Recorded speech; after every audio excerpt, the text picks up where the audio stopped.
네, 좌우에 계신 분하고 서로 인사할까요? 하나님은 오늘 또 살아서 우리 가운데 역사하십니다. 네, 여러분 지금 밥상머리 위드 자문하고 있죠. 분명히 하나님이 큰 은혜를 내려주시고 계심을 우리는 믿습니다. 먼저 이 시간 여러분과 한 분의 간증을 먼저 나누고 싶습니다. 한 집사님이 밥상머리에 올린 글이에요. 밥상머리 시작하기 전 혼자만 신앙생활을 하는 저에게 기도 중에 용기를 주시며 책 3권을 준비케 하셨습니다. 한 권은 저를 치료해주는 물리치료사님, 근데 중학교 때까지 신앙생활을 하다가 지금 신앙생활을 하지 않는 이 물리치료사님에게 주려고 한 권을 샀고, 한 권은 제 것, 그리고 한 권은 작년에 잠언에 참석했던 남편 것으로 샀습니다. 자녀들은 아마 제가 보기엔 다 커서 이제 말을 안 들으니까 자녀들은 할 일이 없을 거야 라고 했답니다. 제 생각과 다르게 기도할수록 딸에게 함께 하자는 권유를 할 것을 강하게 말씀하신 하나님을 만났고, 딸에게 권유를 했을 때 흔쾌히 승낙한 딸, 이 딸을 마주하며 얼마나 기뻤는지 모릅니다. 딸이 마음문을 열고 하나님을 찾기까지 시련이 있었지만 그 시련이 복이 되어 돌아와 함께 말씀을 읽고 묵상하며 필사하는 놀라운 일이 저희 가정에서 일어나고 있습니다. 감동, 감격, 기쁨, 행복, 그 어떤 것으로도 표현할 수 없었습니다. 가족 구원을 위해 기도하며 부르짖던 기도들이 응답되어지고 있음에 감사와 찬양과 영광을 올려드립니다. 묵상 후 딸이 기도까지 하는데 눈물과 감동이 넘쳤습니다. 저도 주님께 돌아오기까지 참 많은 시간이 걸렸는데 딸은 저보다 훨씬 빨리 돌아오게 하심에 감사를 드립니다. 2년여 동안 가정에서 혼자만의 신앙생활에 힘에 겪고 외로워 방황도 했지만 지금까지 걸어올 수 있었던 것은 하나님의 붙드심이었고 사랑이시며 아름답게 모든 공동체와 목장, 제자반, 자매들 중보기도가 있었음에 감사를 드립니다. 주님은 언제나 우리 향해 자비와 긍휼과 은혜를 베푸시는 선한 목자이심을 알게 하시는 하나님이십니다. 할렐루야. 대단하죠? 지금 보면 정말 놀라운 일들이 일어나고 있습니다. 밴드에 쓰신 글들을 자세히 읽어보면 하나님이 가정 가운데 어떤 일을, 어떤 역사들을 이루고 있다는 걸 우리가 볼 수 있어요. F.B. 마이어라는 사람이 이렇게 얘기했습니다. 하나님을 위해서 일하는 것과 하나님이 일하시도록 하는 것, 이 둘의 차이점을 전혀 배워본 일이 없는 사람들이 참으로 많습니다. 이것은 많은 목사와 그리스도인 사역자들이 실패하는 이유 중에 하나입니다라고 얘기했어요. 인생에서 내가 하나님을 위해서 하는 일과 하나님으로 일하게 하시는 것 둘과의 차이를 우리는 분명히 배워야 됩니다. 특히 성경 필사를 하고 있는 밥상머리 위드 시간에 내가 하나님을 위해서 하는 것, 그리고 하나님이 우리를 위해서 하시는 것의 차이점을 우리가 경험해야만이 우리의 은혜, 우리의 삶의 은혜가 더 넘쳐난다는 거예요. 여러분, 오늘 1절에서 5절까지 다윗이 이렇게 외칩니다. 1절과 5절, 나의 영혼아 잠자히 하나님만 바라라 라고 얘기했어요. 어버이 주일인데 오늘 시편 62편은 다윗의 고통의 시입니다. 그렇기 때문에 좀 뭔가 안 맞는 것 같지만 그래도 하나님이 주신 은혜가 있을 겁니다. 다윗이 1절과 5절에 그의 인생의 가장 힘든 순간 하나님께 기도합니다. 나의 영혼아 잠잠히 하나님만 바라라. 왜요? 다윗은 지금 고난 가운데 있어요. 끊임없이 힘들어요. 마음으로 하나님께 집중하며 기도하면서 하나님 일하여 주십시오 라고 얘기했어요. 하나님, 제가 일할 수 있는 상황 전혀 아니에요. 할 수도 있는 일이 없어요. 그래서 그 하나님께 엎드려 하나님 일하여 주십시오 라고 기도합니다. 다윗은 지금 어떤 일이 일어났을까요? 평생에 자신이 의지했고 자신의 의지가 되어줬고 자신을 보호해줬던 사람들에게 쫓기는 시세가 되은 겁니다. 고통스러운 이 환경의 이 문제 때문에 그는 마음이 굉장히 불안하고 요동치고 있어요. 여러분, 우리도 그렇잖아요. 인생에서 좋지 않은 일, 문제가 일어났을 때 가슴이 막 뛰기 시작하죠. 요동칩니다. 이 안정이 안 되는 겁니다. 그때 어떡하죠? 다윗이 오늘 얘기해요. 나의 영혼아 잠잠히 하나님만 바라라. 우리가 어떡합니까? 그런 인생의 문제가 오면 괜찮아 다 지나갈 거야. 아니면 어떡하죠? 괜찮아 할 수 있어. 우리가 그렇게 위로하고 격려하지 않습니까? 오늘 다윗이 그런 거예요. 너무 요동치는 가슴을 부여잡고 하나님 앞에 나와서 하나님, 제 마음이 괜찮을 수 있도록 축복해 주세요. 요동치는 저의 마음이 잠잠케 하나님만 집중해 주세요라고 기도하는 거예요. 어버이날인데요, 어버이 주일인데요, 우리 어머니 아버님들 정말 가족으로 해서 얼마나 헌신하십니까?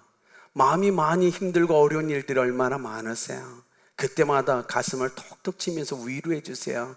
다윗이 자신의 영혼을 향하여 지금 외치고 있습니다. 나의 영혼아, 잠잠히 하나님만 바라라.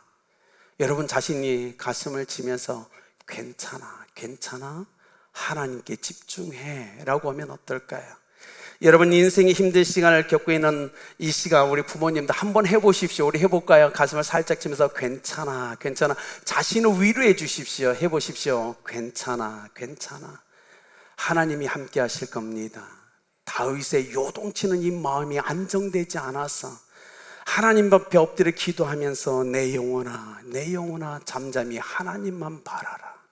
어쩌면 오늘 이 시간이 지나고 남은 인생 걸으면서 우리에게 끊임없이 우리는 이 삶을 살아가야 될 겁니다. 괜찮아, 다 지나갈 거야. 그리고 하나님이 함께 하시잖아. 이걸 해야 되지 않을까요?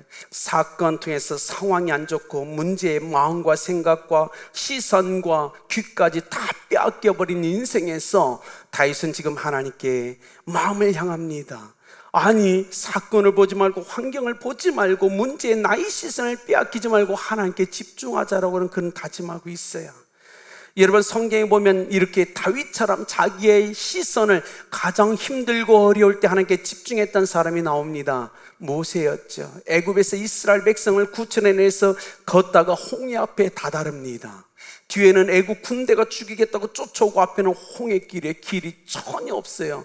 사면불태입니다. 어떻게 해야 될까요? 그때 모세가 외치죠. 뭐라고요? 너희는 두려워 말고 가만히 있어 여호와께서 오늘날 너희를 위하여 행하시는 구원을 보라. 잠잠히 가만히 있어 여호와의 행하신 구원하심을 보라. 여러분 인생에서 힘들고 어려운 문제들이 계속 가정에서 자녀 가운데 남편과 아내, 우리의 가족의 삶에 일어날 때 여러분 어떻게 외치겠습니까? 우리가 해야 될 일은 하나입니다. 하나님 일하여 주십시오. 그러면서 우리 자신을 위해서 외쳐야 돼요.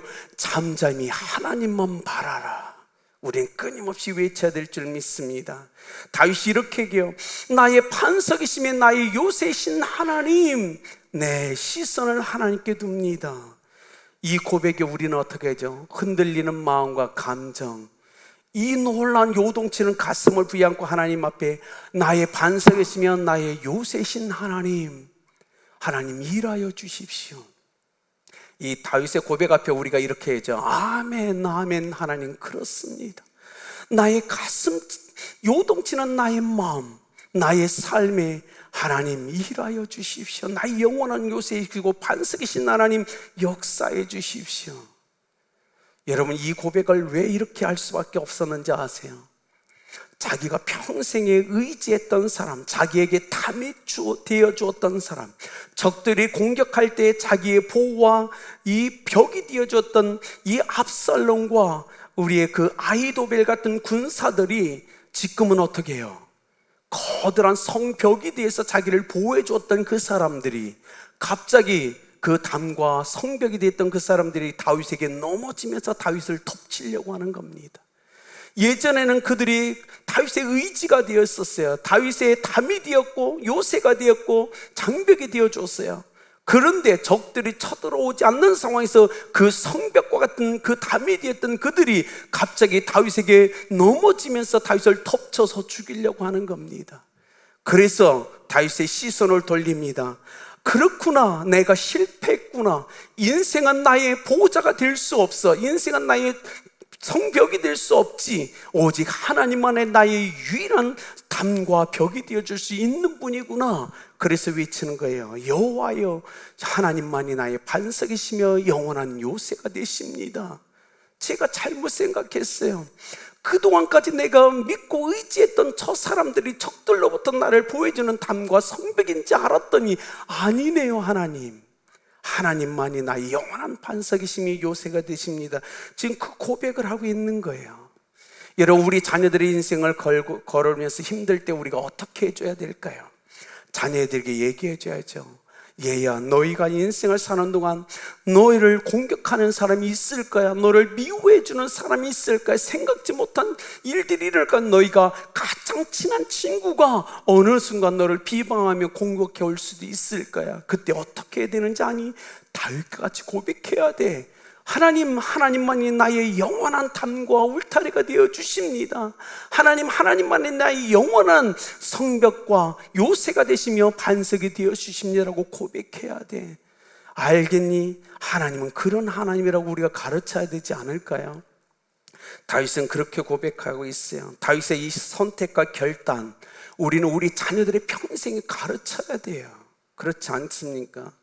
여러분 보십시오. 기도로 하나님을 찾으라. 그리고 하나님으로 말미암아 너를 위하여 일하시게 하라.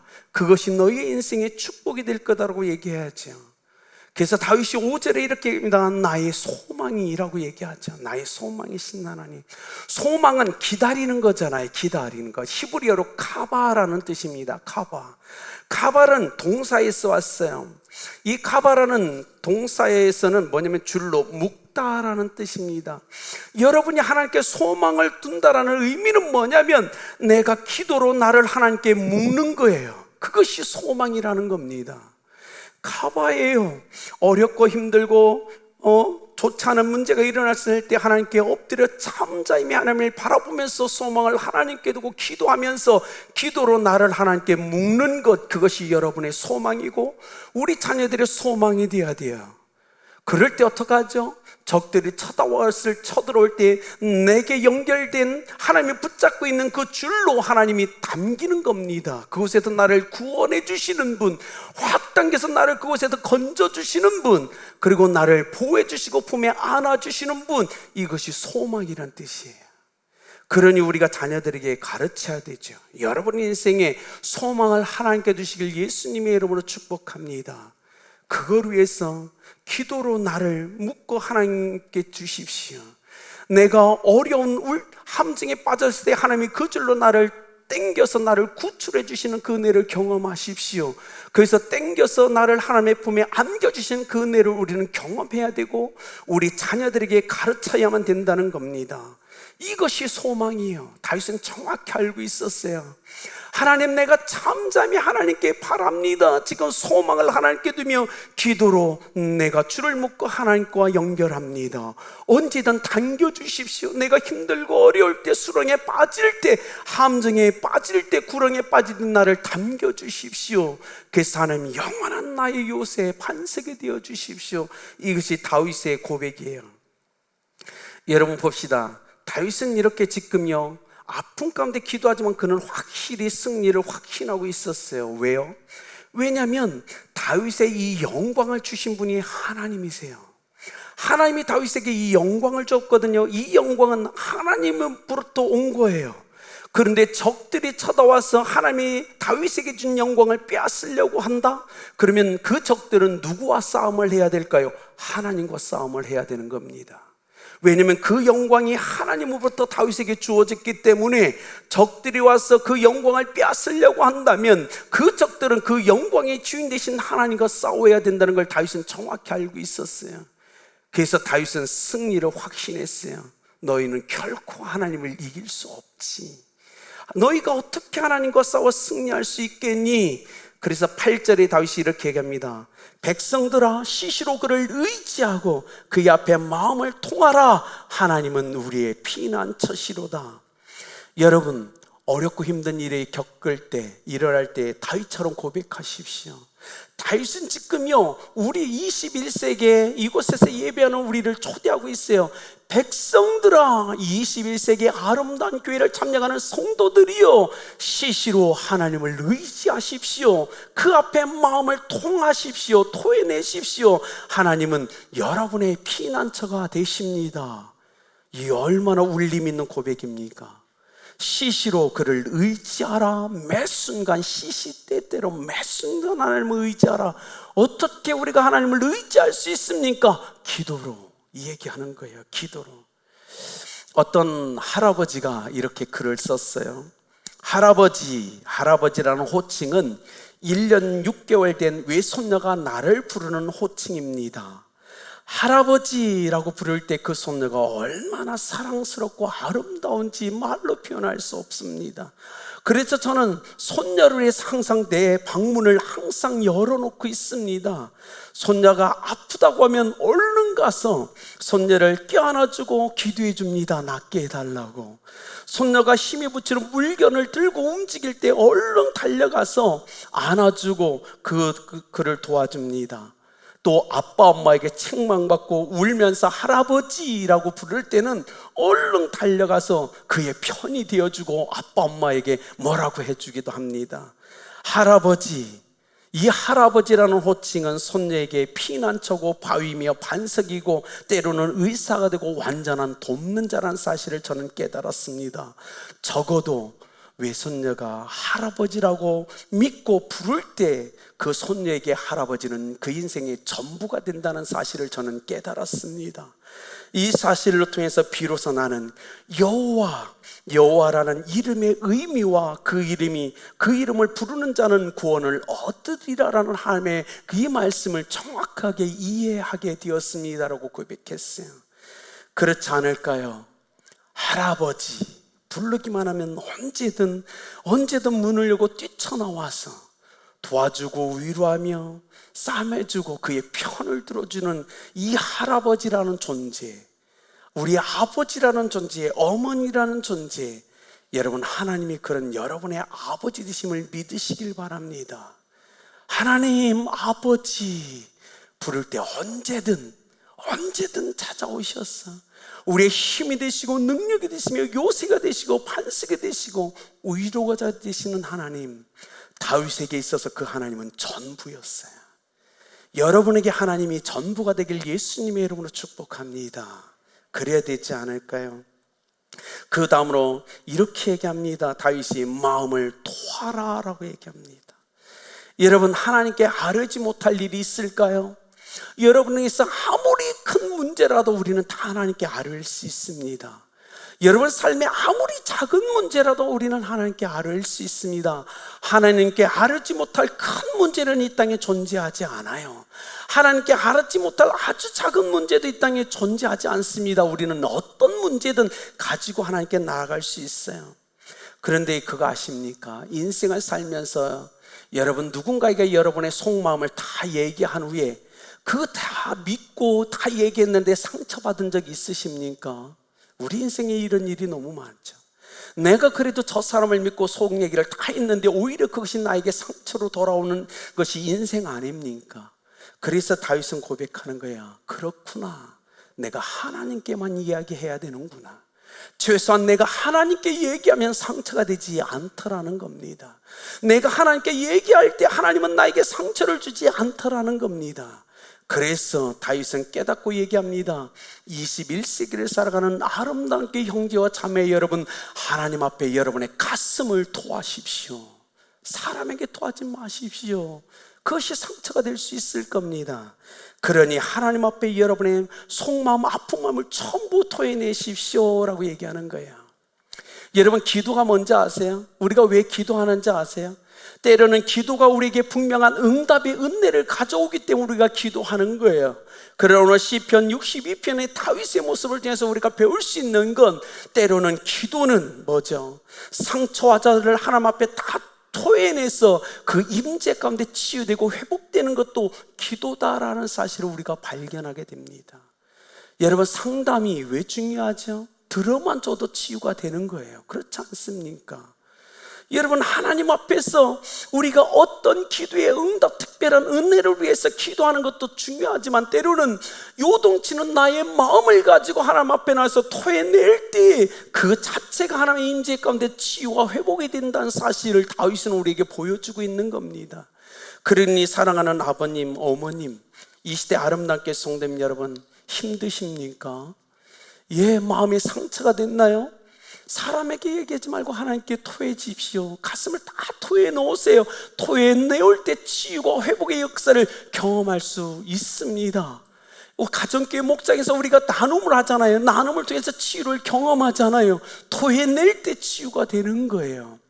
혹시 지금 마음이 힘들고 어려운 성도님들이 있다면 오늘 이 설교가 끝난 후에 하나님 앞에 가슴을 토해내십시오. 하나님이 치유시켜 주실 줄 믿습니다. 그러면서 9절에 다윗이 이렇게 얘기합니다. 인생은 무엇과 같다? 입김과 같다라고 얘기해요. 저울이 달면 이 사람이나 저 사람이나 입김보다 가벼운 것, 그것이 뭐다? 인생이다 라고 얘기합니다.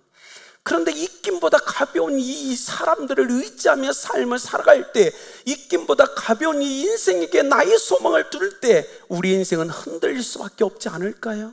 다윗은 그걸 철저하게 깨달은 거예요. 입김보다 가벼운 인생을 의지했더니 내 인생이 흔들려 버리더라 라고 얘기하는 겁니다.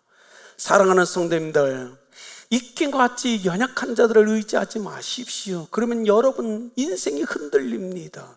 우리는 오직 우리가 흔들리지 않을 이유 중에 하나는 흔들리지 않는 대상이신 하나님을 의지하기 때문에 그래요. 그분은 흔들림이 없으십니다. 그래서 내가 하나님을 의지할 때 나의 삶도 흔들리지 않아요. 그러나 내가 사람을 의지할 때, 입김보다 가벼운 사람을 의지할 때 나의 인생은 흔들리게 되어 있다는 겁니다. 다윗은 지금 그 얘기를 하고 있죠. 그래서 11, 12절에 이렇게 결론을 내립니다. 하나님이 한두 번 하신 말씀을 내가 들었나니 권능은 하나님께 속하였다 하셨도다. 주여 인자함은 주께 속하오니 주께서 각 사람이 행한 대로 갚으심이니이다. 다윗이 이렇게 얘기해. 하나님, 예루살렘에서 예배하고 싶어요.